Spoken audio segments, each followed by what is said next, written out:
क्या फिर उनमें आ जाएंगे बहुत, क्या पहले लगा लें क्या करें।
दर्शन कर लो ये रे बाबा कपड़े वाका दियो तो वो खाली मार पे फोन ना भाई कुलदीप पति मार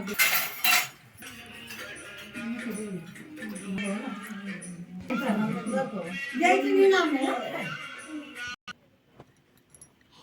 समस्त के शरीर को देखो मैं जा रही आत्मा इस चांद तारों से पार करके, मैं आत्मा फरिश्ता बन गई, पहुंच गई पिता परमात्मा के पास तीसरे लोक पर। वहाँ खूब लाल प्रकाश है, मैं बिल्कुल शांत हूँ। परमात्मा मेरा मैं उस पिता परमात्मा के सामने खड़ी हो गई। बाबा ने मुझे देखो बिल्कुल हल्का कर दिया। उस परमात्मा ने मेरे सिर पर हाथ रख दिया, मुझे विजय रतन का वरदान दिया। मेरी आत्मा कहीं शांत हो गई, शीतल हो गई, मेरे प्रिय सब जन्मों की नष्ट पाप हो गई। मैं बिल्कुल शांत हो गई, बिल्कुल शीतल हो गई। वाह वाह वाह वाह, मैं कितना ना शुक्रिया करूं। देखते मैं कहाँ से कहाँ निकाल के बिठा दिया। मैं अपने आप को कितना भाग्यशाली समझती हूँ। मैं आत्मा शिव बाबा को लेके आ गई सुख समाधि में। वहाँ से सारी किरणें लेके जितने दुखी परेशान आत्मा है, मेरा विघन बनती है, मैं उन आत्माओं के सामने खड़ी हो गई। उन आत्माओं को दृष्टि दे रही हूँ। ये आत्मा मुझे उपकार करती है। आत्माओं के भाग्य खुल गई, हर आत्मा संतुष्ट हो गई, हर आत्मा शीतल हो गई। मैं जिस आत्मा को जानती हूँ, हर एक आत्मा मेरे सामने है। मैं हर एक आत्मा को क्षमा करती हूँ, हर एक आत्मा से माफी मांगती हूँ। आत्मा को परमात्मा का संदेश देने लगी। परमात्मा हर एक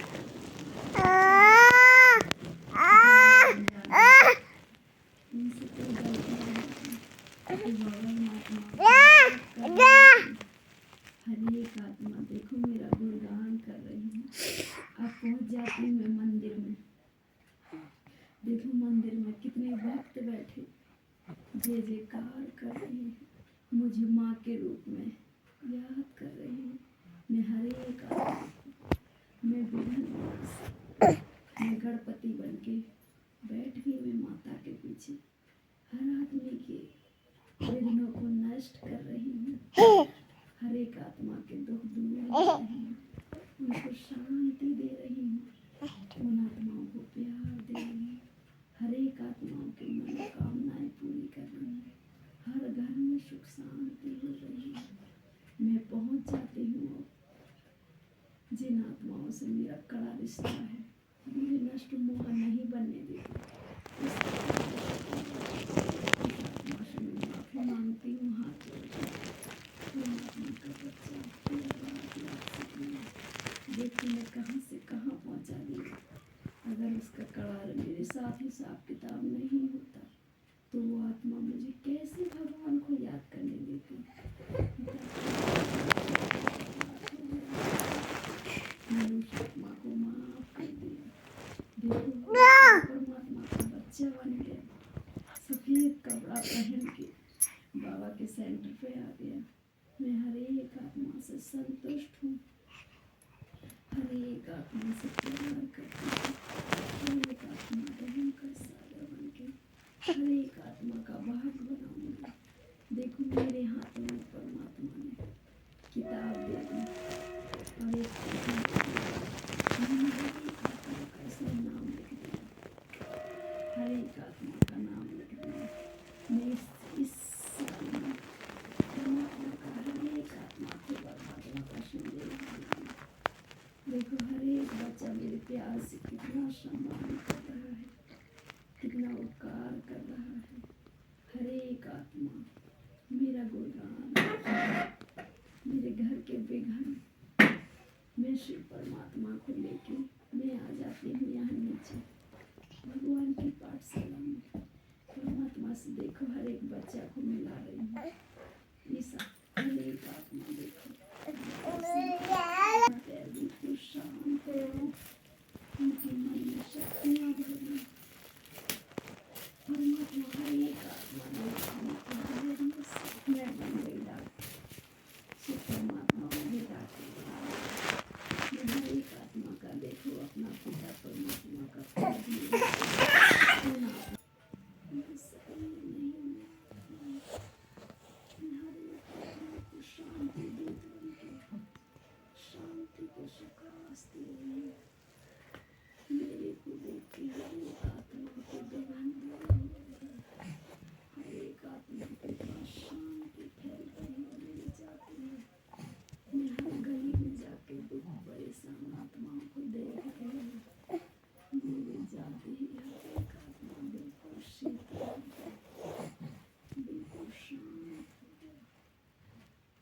बाबा है आपका बच्चा है।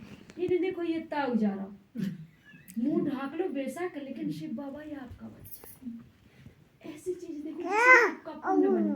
ताऊ देखते देखते तो इतने बूढ़े हो रही है, जब तक वो ताऊ ही है, जवान भी नहीं हुआ, वो अपन बूढ़े हो रहे, अपना समय वेस्ट हो। आपको बताए ना, तो एक चीज देखी जाए तो आज के मूल्य में था ना कि बातें करते करते करते करते पूरा दिन खराब कर दिया, लेकिन बाबा याद ना। क्यों? क्योंकि अपन को उस चीज की प्रैक्टिस है कि नहीं। अब चाय बनाना, चाय वाले को कैसे सिखाना है चाय कैसी बनाई जाए, ये तो मने बेर रही है चाय में के डाला था, कितनी चीनी कितनी चाय पत्ती। इस चीज का मतलब क्या है कि ये पता नहीं तुम्हें चुगली किस तरीका की बताती हो, आपको उस चीज की आदत हो गई। इस चीज को बिल्कुल भी स्टॉप लगा दो नई साल में कि मैं किसी का भी परचिंतन नहीं करूँ, जहाँ किसी का परचिंतन चल रहा वहाँ मैं खड़ी नहीं हूँ। और कोई मेरे को ये चीज सुनाएगा कि माता जी हमारी बात सुनना, हमारी सास ऐसे कहती भाई हमें तुम्हारी सुनने का टाइम नहीं है, अगर सुनना है तो कह देना। अगर वो कहे ना कि नहीं मेरी बात मेरी सास से मत बताओ, भाई मैं तो बता दूंगी चाहे कोई बता ना बता। ऐसी आपके अंदर शक्ति होना चाहिए। शक्ति नहीं होगी ना तो पर्वत पे कैसे चढ़ोगे। और आपको इष्ट देवी बनना है जिसके कितनी 8 हाथ हो गए, और 8 हाथ ऐसे नहीं हो गए कि जब आपको गाली देता रहा। सोचो तो वो आपके पास किस लिए आ रहा, क्योंकि आप सुन लेते आप शांति से। और अगर कोई शांति से ना सुने तो अपने आदमी को क्यों नहीं सुनाती, कोई लड़ाई तो उसी की, क्योंकि वो सुने ही ना, उसके अंदर इतनी शक्ति नहीं, उसके पास जो चीज है वो ही देना आ रही बेचारी, उसको धैर्य से सुन लो और उसको समझाओ कि देख परमात्मा के अलावा दूसरा कोई रास्ता। आप मान जाओ धरती को उथल पुथल कर दोगे ना कि मैं पैसे आपके साथ नहीं जान लेके आता तो है ना। और फिर अपन किसी के साथ, उस सास ने उसने 4 बोली थी, उसकी सास ने बहू से उसने 8 कर दी, आप तक के 20 कर दी, और आपने बोली तो 20 तक आपने पहुंचा दिया। अच्छा है हो गया, कितना हो गया रिश्ता। इस चीज का कोई बदला नहीं, इस चीज का आपके पास वो चीज आएगा। ठीक कैसे अगर आप उसको नहीं बदलोगे ना तो इस जो आपका ये है ना सामर्थ, इसको कोई नहीं बदल सकता, आपको बदलना है। और अब एक चीज सोचो कि सामर्थ कितने गांव में, और आप गिने चुने 7-8 हो। आप अगर एक आदमी को भी रोज का बदलो तो भी पूरा ना हो साल भर में, बहुत बड़ा है। अगर एक चीज का ये चीज सोचो ना कि मुझे किसी की तरफ देखना है तो अच्छे बन के देखना कि ये शांत आत्मा है, पवित्र है, खुश है, ये हमारा दोस्त है, या हमारा भाई है, ये हमारी बहन है। उस जिठाने के बाद वो कितनी दुश्मन है उसको बहन रूप में देख लो, परमात्मा या हमारी तो बहन है, लेकिन आप इस रूप में देखो। आज सोचो हमारे पास, हमारा अनुभव नहीं होगा आपको पता, हम यहाँ से साइड के हैं और हमारे पास कुछ नहीं था, और आज भी मामा ताऊ चाचा मामी मौसी बुआ सास, ना कि सास भी आ गई, सास भी मौसी भी बहन की सास भी। तो ये भगवान ने ये चीज नहीं देखो कि आप कोई भी, ये पलंग है कि हम पलंग नहीं होगा तो नीचे ना, नीचे भी बैठे और नीचे नहीं होगा कुछ भी तो भी बैठे। उस चीज के आदी नहीं होना है, जिस चीज की आदी होती है ना इंसान वो उसको अंत करके छोड़ता है। अंत का मतलब ये कि हम चाय बनाने देंगे तो आपका जी नहीं लगेगा, सारा मन चाय में लगेगा। अगर आपकी चुगली करने की आदत है तो आप चुगली बिना नहीं खा लो प्रसाद को, चुगली बिना आपकी आदत नहीं जाएगी, तो जब तक आप नहीं करोगे तो रोटी नहीं पचेगी। कोई आदत होती ना किसी की, उनकी वो लड़ेगी नहीं ना तो तब तक वो मानेंगे। आपको ये चीज का पता है तो फिर क्यों आप उसके पीछे लग रहे हैं, वो बोलने दो। आज बताई ना बाबा ने कि जो बोलता है उसका कर्म का सौदा है, और वो बोल के वो चला जाए, उसके ड्रामा को साक्षी होकर देखो। अब जब बोले भी ना फिर के करो सामने पे वो बोल भी गया और आपके साथ आपसे कुछ लेके ही गया, अगर आप बोलोगे तो आप में और उसमें क्या फर्क हुआ। सोचो अगर आप में फर्क है तो आप उसको बदल के दिखाओ। बाबा ने क्या कहा कि आप शांति दूत हो, आप शांति इतनी बरसा के बोल के ही चला जाए, और फिर भी ये सोचा के बच्चों से मिलना बहुत बड़ा सौभाग्य। आज भगवान का दिन है, आज के लिए क्षमा सावित्री माता जी का फोन आ गया था, तू आइए जब तक हम वहाँ सुना रहे मुरली। तो देखो बाबा हर काम करवाएगा, आपका समय भी बचाएगा, आपका धन भी बचाएगा। बाबा ने 5 चीजें बताई। देखो अगर धन आपका कोई गलत जगह पैसा नहीं, आप पैसे शराब वाले को देते हो तो उसका पाप बनता है, आपका बनेगा उसका नहीं बने। तो एक अपने धन को अच्छी जगह बांटो। अगर किसी की लाइट जल रही तो लाइट किसी की भी हो उसको जाके बंद कर दो। पानी बह रहा, पानी की बचत करोगे तो आपको पानी समय पे मिलेगा। अगर आप इस समय समय की, जिस समय पे आप आ रहे हैं, इस समय की कीमत समझोगे तो आपको समय आपकी कीमत समझेगा, उस समय की आप समझोगे। अन्न अन्न किसी आदमी को देना है या किस चीज से देना है और किस प्यार से खिलाना है, उस समय वो आपको अन्न भी आपको उस समय के साथ देगा। वही रोटी तुमने परस के दे दी, ले खा ले, हमारी क्लास हो रही ओम शांति टाइम नहीं है मेरे। तो ये मतलब रास्ता बना लेंगे बगल से और पीछे वाले आराम से काट देंगे, बोले नहीं तू यहाँ से लेके जा, मतलब उल्टा सीधा बोलने लगे। हम लोग जिस आदमी से ट्रेन खाली हो जाती थी उसमें से कोला झाड़ के और गोबर में मिला के और उनके ऐसे बनाया करते थे।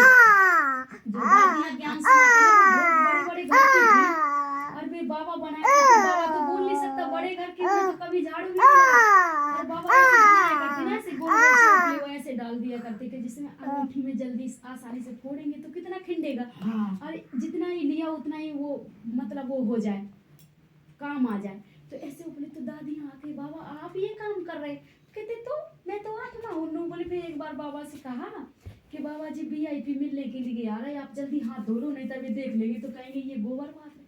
बोले नहीं नहीं नहीं, उनको देखने दो ये चीज, उनको ये चीज देखने, देखो इतना बड़ा जिसके तन में परमात्मा है और वो इतना साधारण बन के और गोबर पाथरा जो हीरा मोतियों का व्यापारी था। मैं कौन हूँ? हम तो कुछ भी ना, हम कौन है? ना कुछ भी ना यहाँ कुछ मिला है, ना यहाँ से कुछ ले जाना है, ना कुछ है। वो दीदी जैसी बात है, एक मैडम ने कही थी ना कि मैं सुंदर हूँ और मैं सुंदर रहूंगी और मैं सुंदर थी। उसने कहा कि ऐसा ही सब देख और बनाओ। लड़का ने कहा कि तू सुंदर, तेरे बहम था और ये बहम रहेगा, और ये बहम है और बहम रहेगा। मतलब ये अपना बहम होता है कि संसार मेरा है और मेरा ही रहेगा, ना मेरा है ना मेरा रहेगा ना मेरा था, है ना। इस चीज से ध्यान से अपना सेवा करो कि मैं किसकी संतान हूँ, परमात्मा की संतान हूँ, इस घर में जो भेजी हूँ सेवा खातिर, सेवा समझ के कि ये जो बेटी है मेरे घर में आई है, मुझे इसकी इतनी लालना पालना करने के ससुराल में जाके इस चीज को याद करें कि माँ जैसा प्यार कोई नहीं दे सकता। इस घर में इस तरीका से रहो, बेटी है उसकी भी सेवा करो, आदमी है उसकी भी सेवा करो, सफाई भी करो, बर्तन भी धो, हर कुछ करो, लेकिन बाबा का बिल्कुल सच्चा बच्चा बने उनके। ये बाबा तेरे कारी, बाबा ने क्या कहा कि जो माताएं करके दिखा देंगी ना वो कोई नहीं कर सकता, क्योंकि गृहस्थ जीवन ऐसा कि 24 घंटा का, के तो इस औरत को बहुत सुंदर बनाया भगवान, लेकिन बहुत फुर्सत से बनाया, लेकिन औरत की किस्मत में फुर्सत लिखना भूल गया। क्यों? क्योंकि उन्हें टाइम ही नहीं है। एक भगवान सोचो यहाँ आने के बाद फुर्सत लिख दी कि 1 घंटा टाइम निकालो, नहीं तो सारी उम्र काम। मन की ऐसी शक्ति है जिसके लिए कितना ही बोल लो, बिना उसके कहकर पढ़ के सो जाऊं, पट्टा बांध के सो जाऊं, इसने तो नाक में दम कर दिया, सिर खा लिया, पता नहीं आज किसका मुंह देख के यार ऐसी चीजें क्यों बोलती? क्योंकि अपने अंदर वो चीज चलती रहती, चलते चलते चलते चलते और वो बुद्धि ठंडी होती से वो पूरी गर्म हो जाती। गर्म नहीं होगी तो फिर क्या होगी? सोचिए, उसमें कुछ मिलना है। बहू बहुत अच्छी बात, सास बहुत अच्छी बात बोलती है बहू के लिए, क्योंकि उसको उस चीजों का अनुभव हो गया कि मैंने सारा जीवन निकाल दिया इस काम में, बालक कैसे संभाले, सब्जी कैसे बनाई जाती, कपड़े कैसे धोए जाते, लेकिन सास वो चीज बोल देगी ना, हाँ तरह से बड़ा बेड़ा तो कोने में बैठ। क्यों बोलती?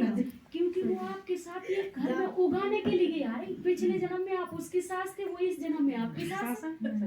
अगर उसको धैर्य से नहीं देखोगे साक्षी होके, बाबा ने क्या कहा, अगर साक्षी होके नहीं देखोगे तो आपका कर्म बनेगा, कर्म बनेगा तो फिर उसके साथ आओगे। अब देखो आप सतयुग में जाओगे तो उसके साथ आओगे।